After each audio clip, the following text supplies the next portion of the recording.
ശരീരങ്ങളെ വിശുദ്ധവും ദൈവത്തിന് പ്രീതികരവുമായ സജീവ ബലിയായി സമർപ്പിക്കുവിൻ. ഇതായിരിക്കണം നിങ്ങളുടെ യഥാർത്ഥമായ ആരാധന. ശരീരം കൊണ്ട് നമ്മൾ ദൈവത്തെ ആരാധിക്കണം. ഞാൻ ക്ലാസ്സിൽ പറഞ്ഞു, ദൈവം തന്ന ദാനങ്ങൾ കൊണ്ടാണ് നമ്മൾ ദൈവത്തെ ആരാധിക്കേണ്ടത്. സമ്പത്ത് കൊണ്ട് ആരാധിക്കണം, ബന്ധങ്ങൾ കൊണ്ട് ആരാധിക്കണം, ശരീരം കൊണ്ട് ആരാധിക്കണം. ഹല്ലേലൂയ. മനുഷ്യ ശരീരം ദൈവത്തിൻ്റെ ആലയമാണ്.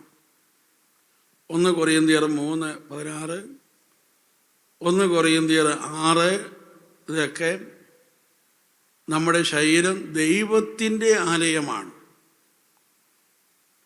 ഈ ശരീരം നമ്മുടേതല്ല, അത് ദൈവത്തിൻ്റെയാണ്. നമുക്ക് കൈവശം വയ്ക്കാനും ഉപയോഗിക്കാനുള്ള അധികാരം തന്നിട്ടുണ്ട്. നമ്മുടെ ഈ ശരീരത്തിൽ ധാരാളം കഴിവുകൾ ഉണ്ട്. ഈ കഴിവ് ഉപയോഗിച്ച് നമ്മൾ ഒത്തിരി കാര്യങ്ങൾ ചെയ്യുന്നുണ്ട്. അങ്ങനെ ചെയ്യുമ്പോൾ നമുക്കതിൻ്റെ അംഗീകാരവും അനുമോദനമൊക്കെ നമുക്ക് കിട്ടും. എന്നാൽ ആ അംഗീകാരം, മഹത്വമൊക്കെ, ആ നേട്ടത്തിൻ്റെ മഹത്വമൊക്കെ നമ്മൾ എടുത്താൽ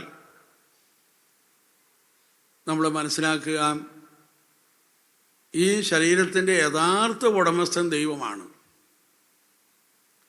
അതുകൊണ്ട് ഈ ശരീരത്തിലൂടെ ഉണ്ടാകുന്ന എല്ലാ നേട്ടങ്ങളുടെയും മഹത്വം നമ്മൾ ദൈവത്തിന് കൊടുക്കേണ്ടതാണ്.